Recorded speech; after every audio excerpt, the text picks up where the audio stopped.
Se deja caer verticalmente un pequeño corcho de 220 kilogramos por metro cúbico en el aire, a una densidad de 1,1 kilogramos por metro cúbico. Calcule la distancia recorrida en metros en un tiempo de t segundos. Considere g igual a 10 metros por segundo cuadrado. Entonces nos está pidiendo cuál sería la distancia que va a recorrer, o sea, que va a caer, mejor dicho, obviamente en función del tiempo, ¿no? Las alternativas están en función del tiempo, también, o sea, en base a t cuadrado.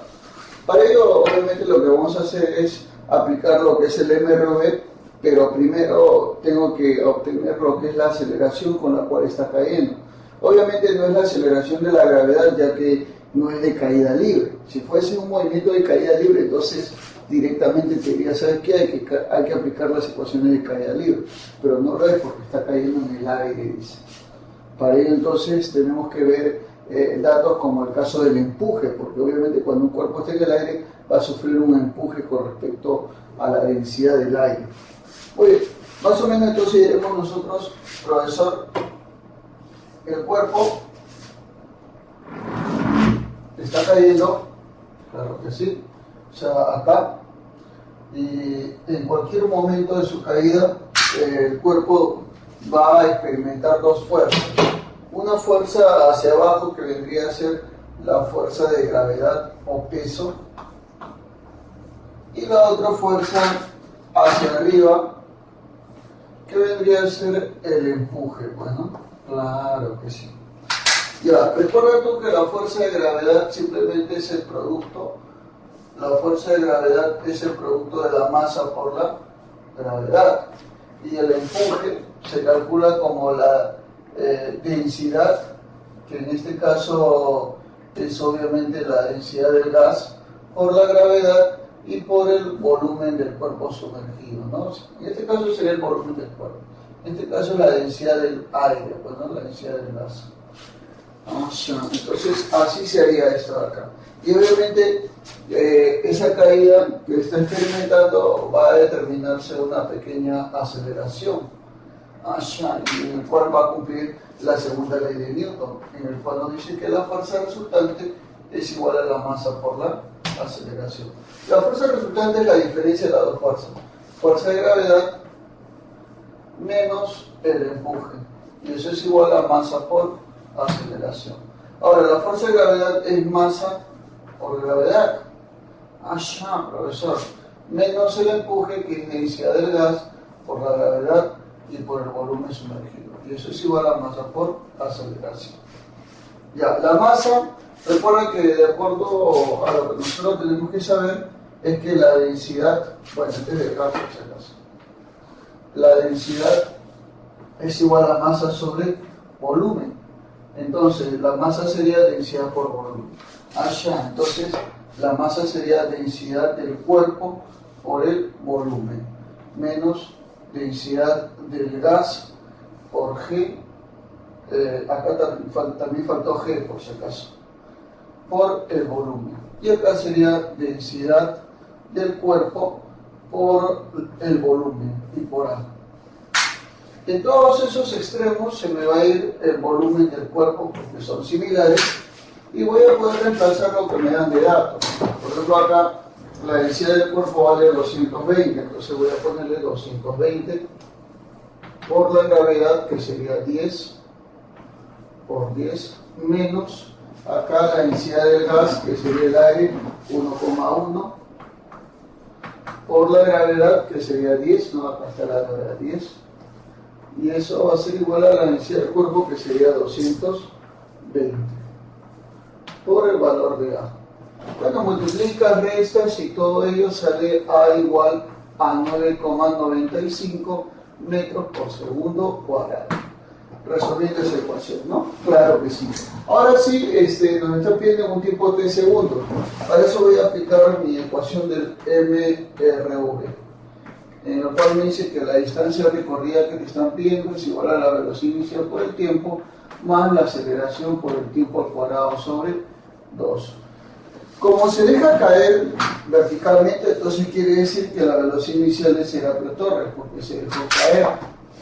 La distancia, que es la que te están pidiendo, va a ser igual entonces a la aceleración, que es 9,95 por el tiempo al cuadrado sobre 2. Dividiendo esto entre 2, será igual entonces a 4,975. Claro que sí, por t cuadrado. Y eso, señores y señores, déjenme decir que sería absolutamente la RTTA. Claro que sí. Fácil y sencillo como todas. La clave, obviamente, la C ceviche. Muy bien. Claro que sí. Muy bien. Una vasija de vidrio contiene 1000 centímetros cúbicos de mercurio lleno hasta el borde. Si se incrementa la temperatura en 100 grados Celsius y el recipiente alcanza un volumen de 1009 centímetros cúbicos. Pregunta, ¿cuánto de mercurio se derrama? Considere el coeficiente de dilatación lineal del mercurio 6 por 10 a la menos 5 grados Celsius a la menos 1. Perfecto, entonces vamos a aplicar de acuerdo a lo que nosotros ya sabemos. Acá tenemos dos recipientes, o bueno, un recipiente y un líquido que se van a dilatar ambos cuando la temperatura se va a incrementar. Entonces, más o menos, vamos a ver lo siguiente. Tengo yo acá el vidrio, que es el recipiente, ¿no? Recipiente de vidrio por si acaso, y tengo acá el mercurio. Ambos tenían un volumen inicial que era el mismo, porque tanto el mercurio como el vidrio tienen la misma capacidad. O sea, la capacidad del vidrio determina el volumen del mercurio. El vidrio tiene entonces un volumen inicial de 1000 centímetros cúbicos y el del mercurio, también su volumen inicial es de 1000 centímetros cúbicos. Pero dice que se calienta de tal manera que su temperatura se incremente en 100 grados Celsius. O sea, la variación de temperatura del sistema es de 100 grados Celsius. Y el recipiente alcanza un volumen de 1009 centímetros cúbicos. O sea, el volumen final del recipiente es de 1009 centímetros cúbicos. Y el volumen final del mercurio, bueno, no lo sé, no se sabe cuánto vale. Con estos datos que yo estoy observando, lo que yo voy a poder obtener es la dilatación de ambos. O sea, cuánto ha dilatado el vidrio y cuánto ha dilatado el mercurio. Y con esas dilataciones, obviamente, la diferencia de ambas me daría lo que derrama. ¿Por qué, profesor? Lo que sucede es que si las dilataciones no son iguales, entonces es porque el mercurio se ha dilatado más y al dilatarse más ocupa más volumen. Y al ocupar más volumen, obviamente se va a derramar. Eso es lo que va a ocurrir. Es por eso que la dilatación es así. Por ejemplo, la primera dilatación al ojo vale 9. ¿Por qué, profe? La diferencia, 9 centímetros cúbicos. Y acá yo necesito cuál es la dilatación del mercurio. Y con esa dilatación, obviamente, el resto de estas dos y se acabó el problema. Entonces, para poder calcular eso, yo lo que voy a hacer es calcular el volumen final del mercurio. El volumen final del mercurio va a ser igual al volumen inicial por 1 más gamma por delta de T. Así se calcula entonces el volumen final luego de una dilatación volumétrica. Claro que sí. Pero este coeficiente de dilatación volumétrica generalmente no te lo dan. Pero recuerda que es igual a 3 veces el coeficiente de dilatación lineal, donde esta sí te lo dan de datos 100. Por eso que acá es el triple de 6 por 10 a la menos 5, que sería 18 por 10 a la menos 5. Bueno, entonces, profesor, de antemano diremos el volumen final va a ser igual aquí, profesor, al volumen inicial, que vale 1000 por 1 más, en este caso sería de gamma, que sería el triple de alfa, o sea 18 por 10 a la menos 5. ¿Por quién, profesor? Por la variación de temperatura, que vale 100 por 100. ¿Está bien? Entonces ahí tendríamos nosotros eso. Bueno, 100, se me pasó una bolita más por ahí. Entonces ya tengo esto, opero toda esa parte y el volumen final me saldría 1018 centímetros cúbicos. Entonces, si el volumen final luego de operar todo eso es de 1018 centímetros cúbicos, quiere decir que la dilatación es la diferencia, o sea, sería 18 centímetros cúbicos. ¿De acuerdo? Entonces, el mercurio se dilata mucho más que el vidrio, y al dilatarse más es lo que se va a derramar, el excedente, el exceso, no de volumen, o sea, la diferencia. Por lo tanto, diremos, se derrama, que es lo que te están pidiendo. ¿Qué cosa, profesor? ¿Cuánto se va a derramar? Se va a derramar 18 menos 9. 18 menos 9, o sea, 9 centímetros cúbicos. Eso es el volumen que se va a derramar. Claro que sí. La respuesta, obviamente, la E de enanito. Muy bien. Fácil y sencillo como todas. Nos dice, una esfera de radio R flota entre dos líquidos invisibles cuyos pesos específicos son 64 Nm por metro cúbico y 128 Nm por metro cúbico, respectivamente, como se muestra en la figura. Obviamente, como son invisibles, el más denso, que es 128, irá abajo y el menos denso irá arriba, ¿no? Si el volumen de la esfera sumergida en el líquido más denso es de 27 pi R cubo sobre 64, hay el peso específico de la esfera. Bueno, vamos a calcular eso entonces. Para lo cual, vamos a hacer acá un esquema en el cual vamos a tener nosotros la esfera y separada por los dos líquidos invisibles, por acá por la parte inferior, como un líquido que es el más denso, o sea, su peso específico vale, voy a poner acá, 128 newton por metro cúbico. Y del menos denso, que es el que se encuentra arriba, vale 64 newton por metro cúbico. Su peso específico sería 64 newton por metro cúbico. Ya está. Perfecto. Bueno, más o menos viendo el diagrama de cuerpo libre de ambos, o sea, tanto como para el líquido de abajo, ¿no? Como ya hemos dicho, se tiene que hacer el diagrama de cuerpo libre, bueno, el TC. ¿Cómo así, profesor? Mira, tenemos acá un peso hacia abajo, el cual sería mg, el peso. Tenemos dos empujes. Un empuje debido al líquido 1, al cual le voy a poner el empuje E1, y otro empuje debido al líquido 2, al cual le voy a poner E2. ¿Está bien? Entonces, por la primera condición de equilibrio se tiene que saber que la suma de las fuerzas que van hacia abajo son iguales a las que van para arriba. O sea, mg va a ser igual a E1 más E2. Ahora, el empuje se calcula de la siguiente manera, como el peso específico del líquido multiplicado por el volumen del cuerpo sumergido. Así se calcularía el empuje. Entonces cada uno de ellos se calcularía en forma particular. Sería entonces, pero la masa, recuerda que la masa también se puede calcular como la densidad multiplicado por el volumen, ya que densidad es masa entre volumen. Entonces acá yo le puedo poner densidad multiplicado por volumen es igual al empuje 1, que viene a ser el peso específico 1, por el volumen 1, más empuje 2, peso específico 2, por el volumen 2. Claro que sí. Acá es la densidad, pero acá falta la gravedad, ¿no? G. Ya mira, la densidad multiplicado por la aceleración de la gravedad, eso nos da el peso específico. Porque recuerda tú que el peso específico es densidad multiplicado por gravedad. Entonces acá yo puedo poner peso específico, pero en este caso del cuerpo, que es lo que me pide. Por el volumen es igual al peso específico 1 por el volumen 1 más el peso específico 2 por el volumen 2.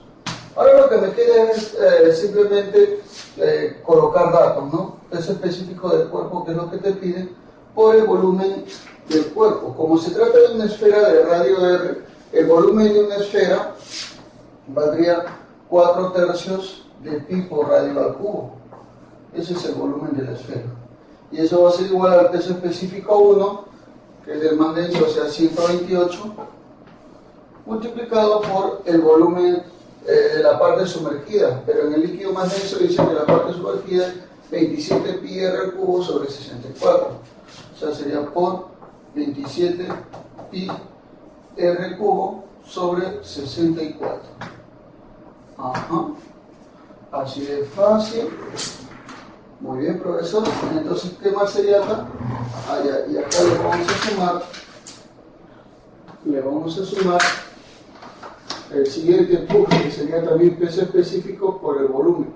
Peso específico del segundo vale 64 multiplicado por su volumen. Pero este volumen sería lo que sobra, ¿no? O sea, se supone que todo es 4/3 de pi por radio al cubo. O sea, acá es 27 pi por radio al cubo sobre 64.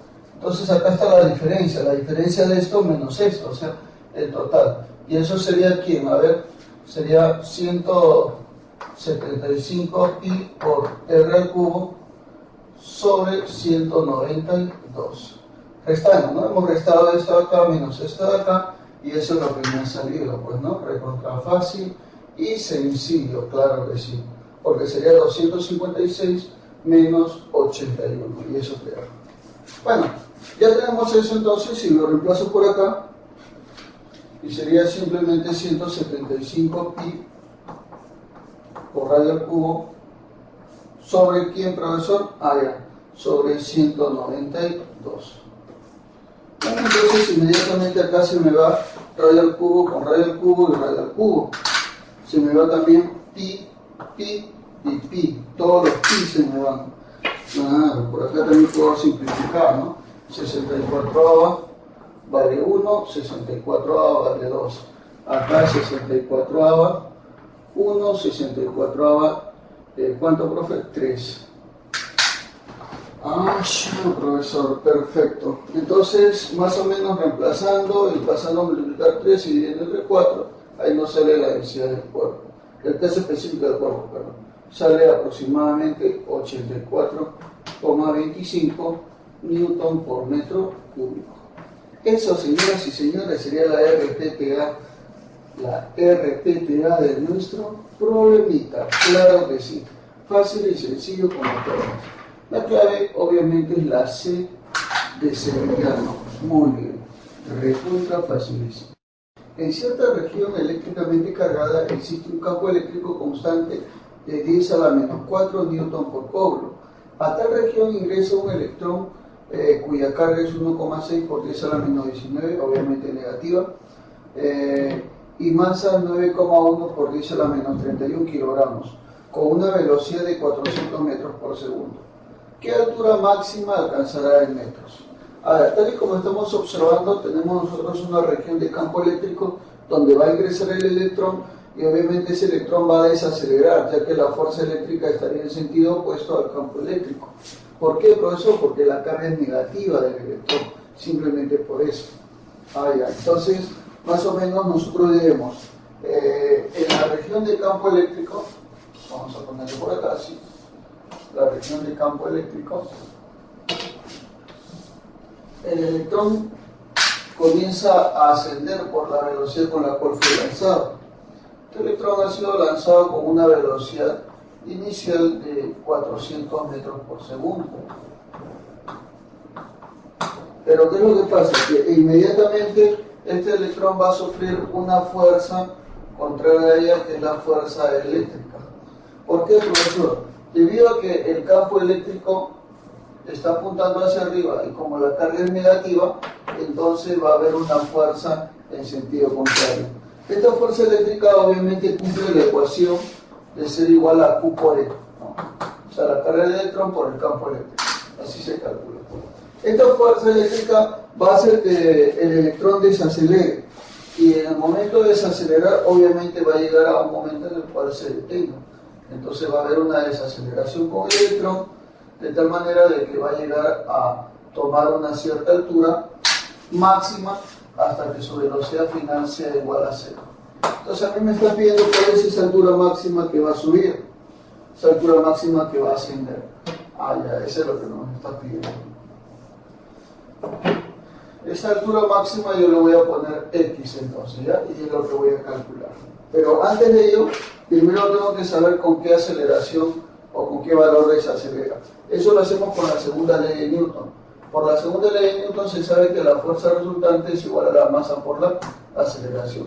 La única fuerza que actúa sobre la carga es la fuerza eléctrica, que es igual a Q por E. Y eso es igual a la masa por la aceleración. Entonces la aceleración valdría Q por E sobre M. ¿Está bien? ¿Estamos de acuerdo con ello? Claro que sí. Ya está.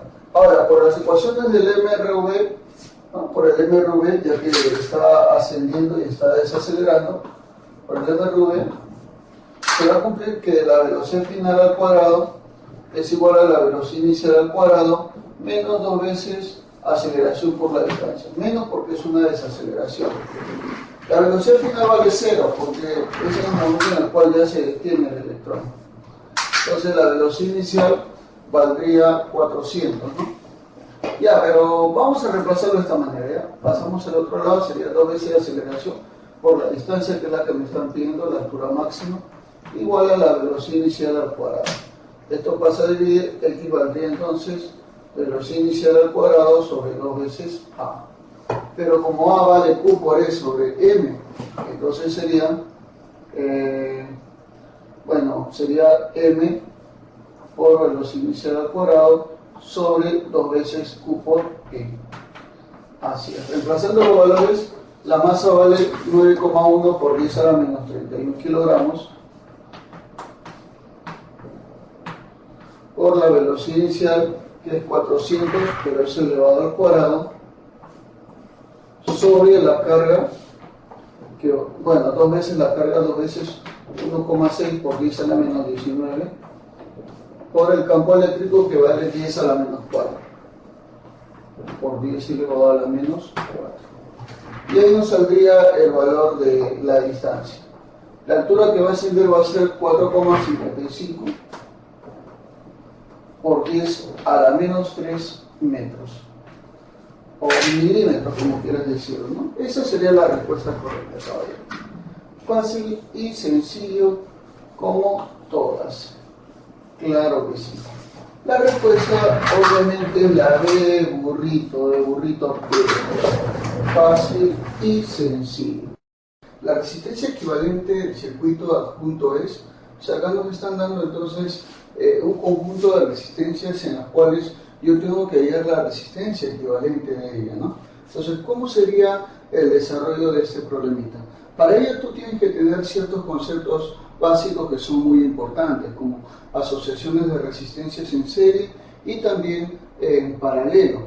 Se dice que está en serie cuando tienen un nodo en común nada más, y se dice que está en paralelo cuando tienen 2 nodos en común. Por lo tanto, ambos soportan la misma diferencia de potencial. En cambio, cuando es en serie, por ambos circula la misma intensidad de corriente eléctrica.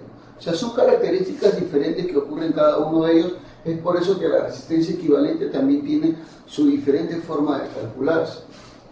Mira, por ejemplo, si yo tengo 2 resistores en serie, a ver, así como el resistor acá R1 y acá R2. Ambos están en serie, ¿por qué, profesor? Porque presentan un solo nodo en común. Entonces, cuando están en serie, se cumple que la resistencia equivalente entre ambos, o sea, la resistencia que pueda reemplazar ese conjunto, simplemente es la suma aritmética de ambos. O sea, R1 más R2 te da la resistencia equivalente. Así como se podría calcular fácil y sencillamente. Pero profesor, ¿qué pasaría ahora si las resistencias se encuentran en paralelo? Bueno, como hace rato te dije, están en paralelo cuando ambos presentan 2 nodos en común, como lo que puedes observar aquí.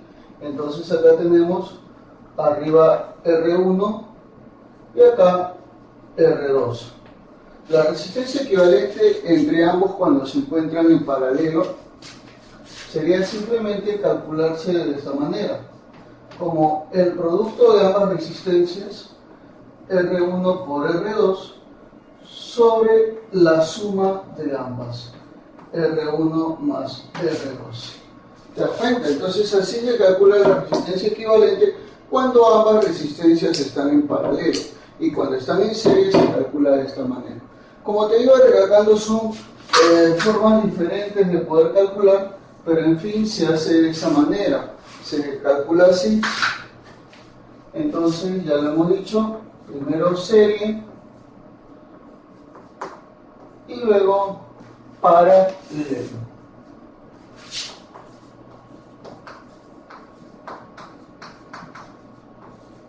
Así es, así de esa manera, ¿no?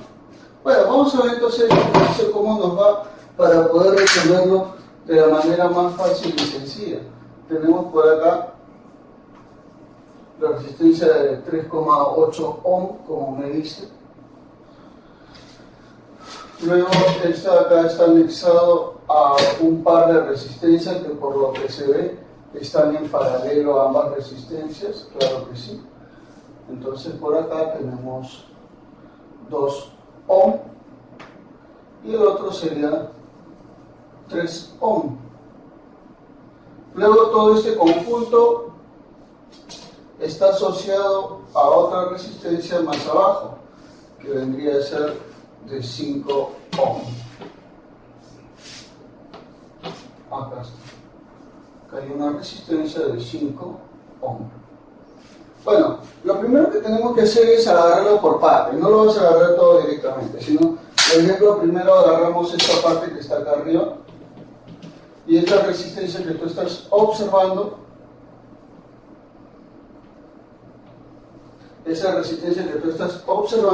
estarían en paralelo.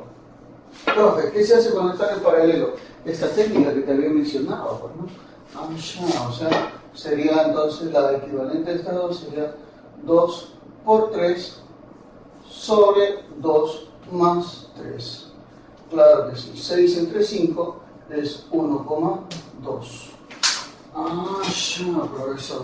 Entonces, todo ese conjunto ya se redujo a una sola que vendría a ser, bueno, por acá 3,8 ohm. Acá nos sale, ¿cuánto, profesor? Nos sale 1,2 ohm. Y abajo tengo yo 5 ohm. Ya bueno, así sería entonces, ¿no? Ya bueno. Entonces, mientras que vamos calculando, nos damos cuenta de que ahora, esto de acá, que es el resultado de las dos resistencias en paralelo, con esta resistencia que está a su izquierda, estaría en serie, o sea, estaríamos en este primer caso. Y entonces, si es así, la resistencia equivalente entre ambas, simplemente sería la suma aritmética, o sea, sería entonces 3,8 profesor más 1,2, y eso te daría 5 ohm. Profesor.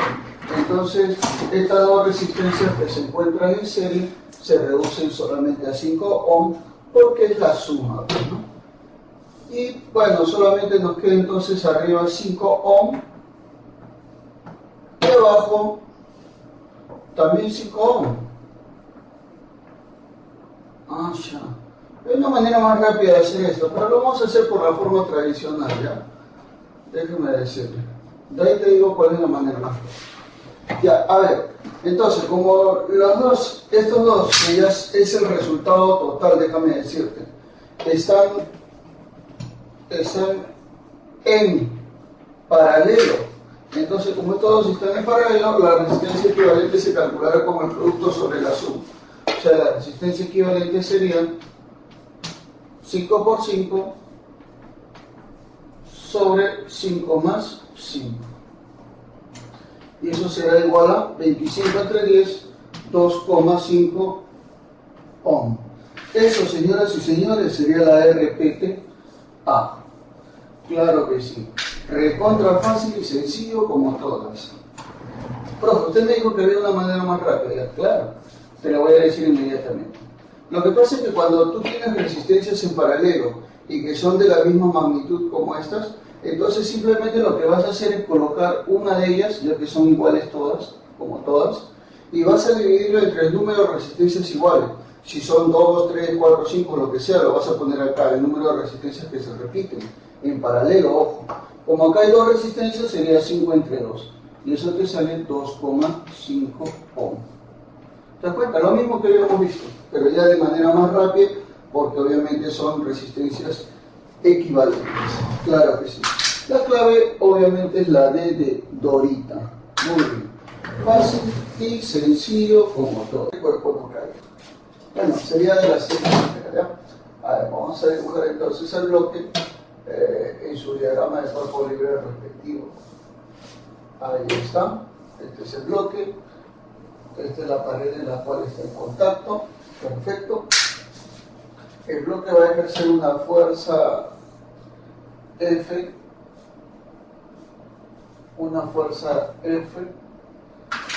presionándolo, y obviamente la pared le va a ejercer una fuerza, en este caso sería una fuerza de reacción normal, ¿no?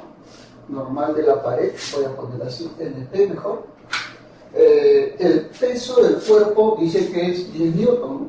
Ah, ya. Entonces, profesor, el peso del cuerpo es igual a 10 newton. Pero, como el bloque tiende a deslizar, entonces quiere decir que hay una fuerza empujando hacia arriba, ¿no? Claro, esa fuerza que empuja hacia arriba es la fuerza de rozamiento estático. Ahora, como yo quiero el mínimo valor de F que sostenga este sistema, quiere decir que el mínimo valor de F va a ser cuando este bloque esté a punto de caer. Ah, ya. Entonces decimos el mínimo valor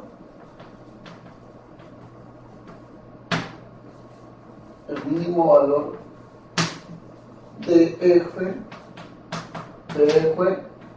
es cuando el bloque esté a punto de caer.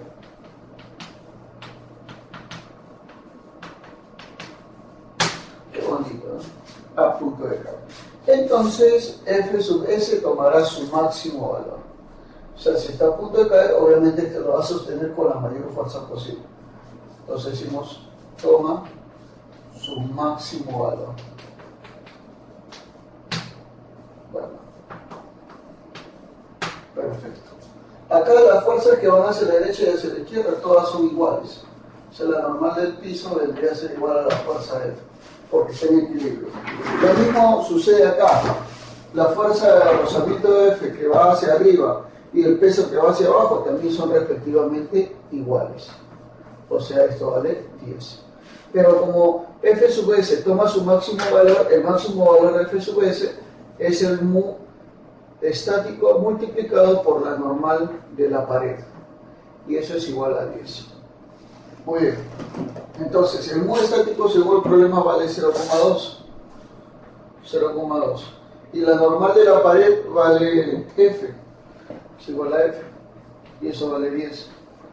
Entonces, vas a dividir, F valdría 10 entre 0,2, o sea, 50 newton. Caballeros, señoras y señores, esta es la RT que da de nuestro problema. O sea, la clave es la E de enanito. Muy bien. Fácil y sencillo como todas. ¿Cuál es la potencia mecánica en watts desarrollada por la fuerza que actúa sobre un cuerpo de 50 kilogramos de masa y que hace variar su velocidad de 16 metros por segundo a 20 metros por segundo en 10 segundos en movimiento rectilíneo? Bueno, entonces vamos a calcular tal y como me están diciendo ese problemita, ¿está bien? ¿Estamos de acuerdo con ello? Claro, tenemos entonces ahí. Bueno, en primer lugar, ¿qué cosa es la potencia, no? Cuando tú quieres definir a la potencia, simplemente lo defines a la potencia como la rapidez con la cual se lleva un trabajo, pues, ¿no? O sea, con la rapidez con la cual se elabora un trabajo. Yo ya tengo el tiempo, lo que me faltaría es calcular el trabajo. Pero, profe, ¿cómo se calcula el trabajo? El trabajo se va a calcular como el producto de la fuerza por la distancia. ¿Está bien? ¿Estamos de acuerdo con ello? Ya está, perfecto. Entonces dirá, profesor, ya, perfecto. Usted me dice fuerza por distancia, por supuesto. Entonces el trabajo sería fuerza por distancia sobre el tiempo. Ya, pero la fuerza puede corresponder a ser, de acuerdo a la segunda ley de Newton, a la masa por la aceleración por la distancia sobre el tiempo. O sea, fuerza igual a masa por aceleración. Ya. Ahora, estos dos valores se pueden calcular fácilmente de acuerdo al MRV. Claro, ¿por qué? Porque en el MRV se sabe que la velocidad final al cuadrado es igual a la velocidad inicial al cuadrado más 2 veces aceleración por la distancia. ¿Te das cuenta? Y de acuerdo al dato del problema, la velocidad final vale 20. Sería 20 al cuadrado igual a la velocidad inicial que vale 16 al cuadrado más 2 veces aceleración por la distancia. Ah, ya, profesor. Perfecto. Esto acá pasa a restar, ¿no? Esto acá menos esto y pasa a dividir. Entonces ahí yo puedo obtener cuánto vale AD. Sería entonces 36 por 4 entre 2 sale 72. 72 entonces vale A por D. Bueno, entonces ya tengo yo el valor de A por D, yo podría calcular entonces la potencia mecánica. La potencia mecánica va a ser igual a la masa vale 50 kilogramos por A por D, y A por D vale 72 sobre el tiempo. Y el tiempo dice en 10 segundos, o sea, sobre 10 segundos.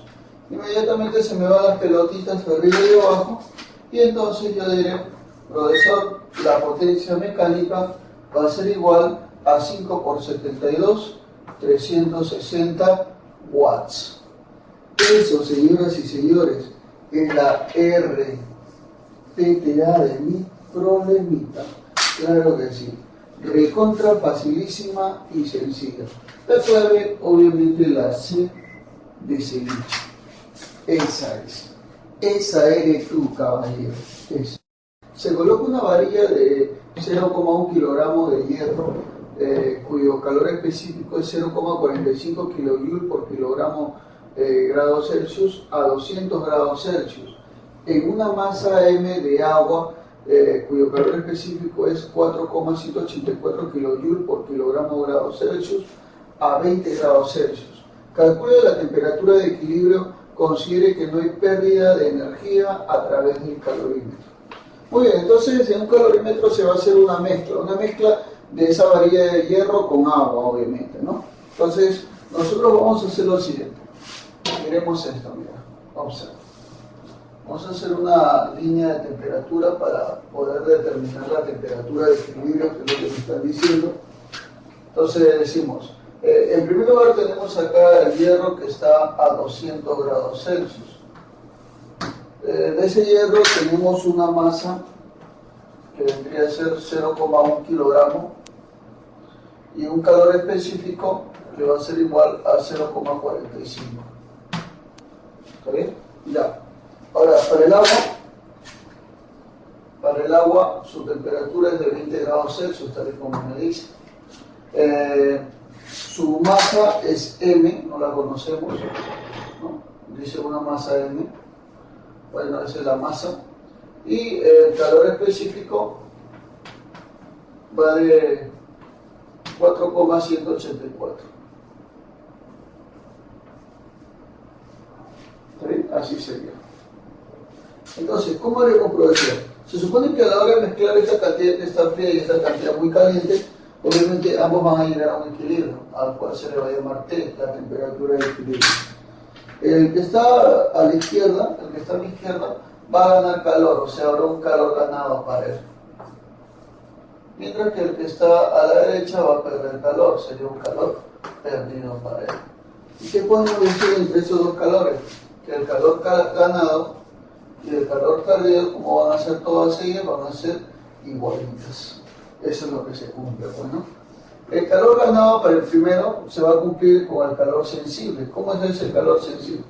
Bueno, el calor sensible se mata, o sea, calor específico por la masa y por la variación de temperatura. El calor específico acá vale 4,184, ¿está bien? Por la masa sería M, y por la variación de temperatura que es T menos 20.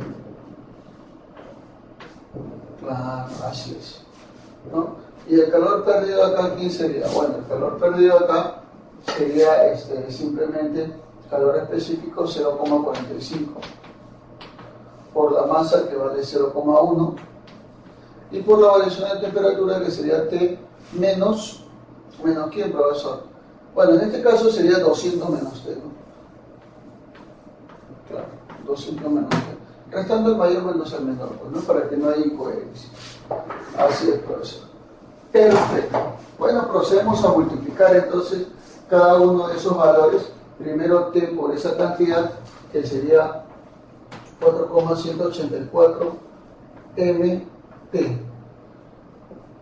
menos 4,184 M por esa cantidad, saldría 83,68 M, igual a 0,45 por esta cantidad y por 200, eso te va a salir 9, ahí es 9, menos 0,45 por 0,1 por T sería 0,045 T. Muy bien, esta cantidad que tú estás viendo lo voy a mandar al otro lado, entonces sería 4,184 MT, ¿está bien? Más 0,045T va a ser igual a ¿quién? Acá me queda 9 y esta expresión que estás viendo lo mando al otro lado, sería más 83,68 M, ¿no? Así sería esa expresión. Bueno, acá factorizo el valor de T, y voy a tener T por ¿quién, profesor? Por 4,184 M más 0,045 igual, bueno, a lo que está ahí, ¿no? 9 más 83,68 M. Vas a dividir, entonces T valdría 9 más 83,68 M sobre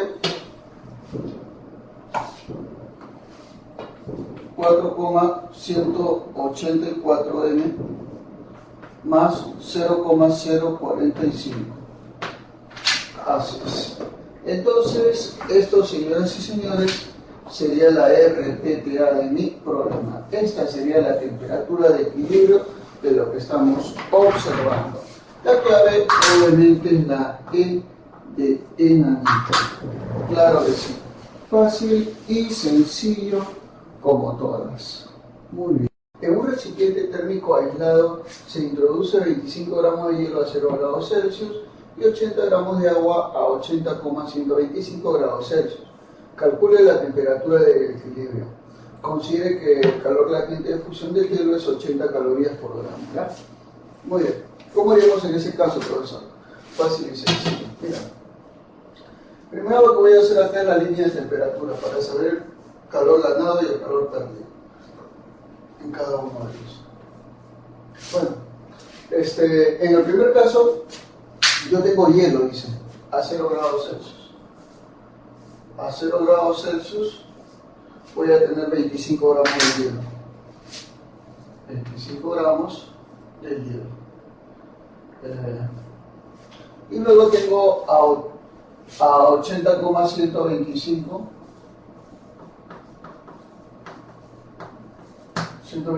grados Celsius, tengo 80 gramos de agua. 80 gramos de agua, ¿no? Y luego los dos se van a mezclar, dice. Y a la hora que se mezclan, obviamente van a llegar a una temperatura que sería temperatura de equilibrio.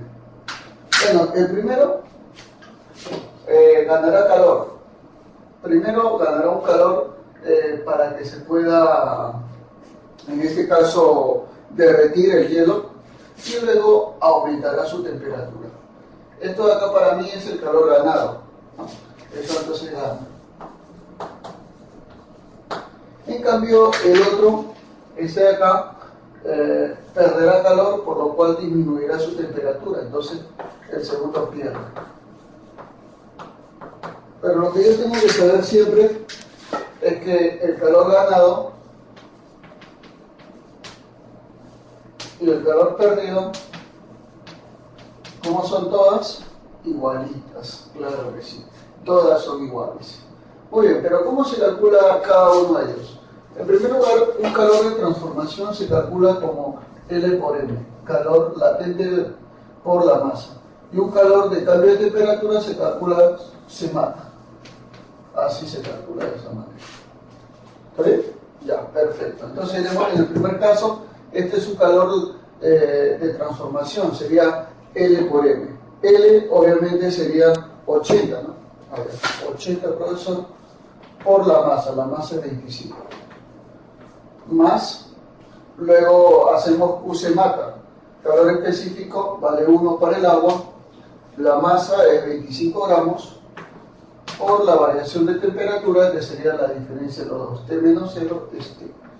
Es igual a el calor que pierde este de acá, que es calor específico, o sea, es un calor sencillo, por la masa, que es 80 gramos, y por la variación de temperatura, que es 80,125 menos T. 80,125 menos T. Ya está, perfecto, perfectísimo, tal y como lo puedes observar ahí.